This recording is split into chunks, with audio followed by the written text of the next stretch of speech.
അപ്പോൾ ഇതായിട്ട് റിസപ്ഷനിലേക്ക് വരുന്നത്. ഞങ്ങളെ മാറ്റിൽ കഴിഞ്ഞു. പിന്നെ എടുത്തമ്മേനെയും മാറ്റി സെറ്റാക്കി എടുത്തിട്ടോ. പിന്നെ ഈ നിൽക്കണ 3 ഞാൻ വീഡിയോ എടുക്കണമെങ്കിൽ കളിയാക്കിയും കൊണ്ടിരിക്കുക. വർത്താനം പറഞ്ഞു കഴിഞ്ഞപ്പോഴേക്കും ഞങ്ങൾ ഓഡിറ്റോറിയത്തിലെത്തി. എന്താ കാരണം? വീഡിയോ എടുക്കാനൊന്നും പറ്റിയിട്ടില്ല, നല്ല മഴയായിരുന്നേ. അപ്പോൾ അതുകൊണ്ട് പിന്നെ വീഡിയോസ് ഒന്നും എടുക്കാൻ പറ്റില്ല. പിന്നെ ഓരോരുത്തർ ബസ്സിലും കാറിലൊക്കെ ആയിട്ടാണ് പോയത്. അങ്ങനെ ഞങ്ങളവിടെ എത്തി. പിന്നെ ഏട്ടനെയും ചേച്ചിയും കുറച്ച് റീലും ഫോട്ടോസൊക്കെ എടുക്കാൻ വേണ്ടി ഞങ്ങൾ അടുത്ത വീട്ടിൽ പോയിട്ടോ.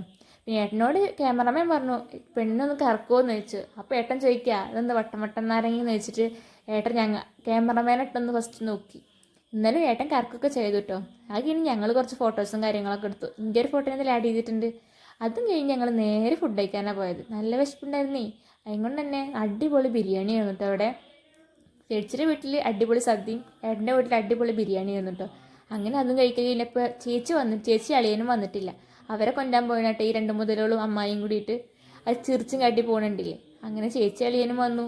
ഞങ്ങൾ കേക്ക് കട്ടിങ്ങും കാര്യങ്ങളും കഴിഞ്ഞ് ഞങ്ങൾ എല്ലാവരും പിരിഞ്ഞു. അപ്പോൾ ഓക്കെ ബൈ.